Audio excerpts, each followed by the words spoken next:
Bonjour à tous. Aujourd'hui, on va voir dans cette nouvelle vidéo la différence entre une variable extensive et une variable intensive dans un système thermodynamique. Donc, on va considérer un système thermodynamique délimité par cette région de l'espace, c'est-à-dire délimité par les traits en bleu. Donc, en fait, le système thermodynamique, c'est l'espace en blanc. Donc, pour définir l'état du système thermodynamique, on a besoin de ce qu'on appelle des variables thermodynamiques.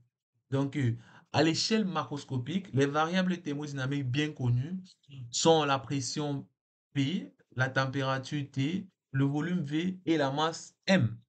Donc, on dira que ce système thermodynamique en blanc, l'état de ce système, donc si on considère que ce système contient un fluide, on dira que le fluide de ce système thermodynamique, l'état de ce fluide est caractérisé par P, T, V et M. Donc, ces variables-là permettent de définir l'état du fluide qui est contenu dans ce système thermodynamique. Donc, mais ce qu'on veut comprendre dans cette vidéo, c'est quelles sont les variables intensives, quelles sont les variables extensives et c'est quoi la différence entre une variable extensive et une variable extensive. Donc, si on considère donc ce même système contenant toujours un fluide, dont l'état de ce fluide est caractérisé par la masse, le volume, la température et la pression P. Donc, si on divise ce système en deux, donc si on considère qu'on a divisé ce système thermodynamique en deux, donc on verra donc certaines variables thermodynamiques qui vont changer. Donc, on voit que si on divise le système en deux, on aura la masse du système. Donc, si on considère que ce système contient un fluide, donc la masse du fluide va se diviser en deux. Le volume, puisqu'on a divisé le système en deux, donc le volume du fluide va se diviser en deux. La température et la pression qui vont rester inchangées. Donc, cette observation-là nous permet de définir c'est quoi une variable intensive, c'est quoi une variable extensive.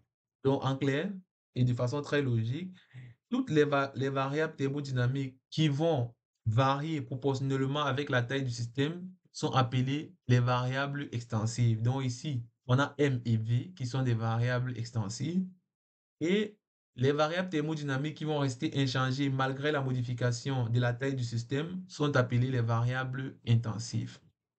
Donc en clair, une variable extensive est une variable dont, dont ses valeurs se modifie de façon proportionnelle avec la taille du système, alors qu'une variable intensive est une variable dont sa valeur reste inchangée malgré les modifications de la taille du système.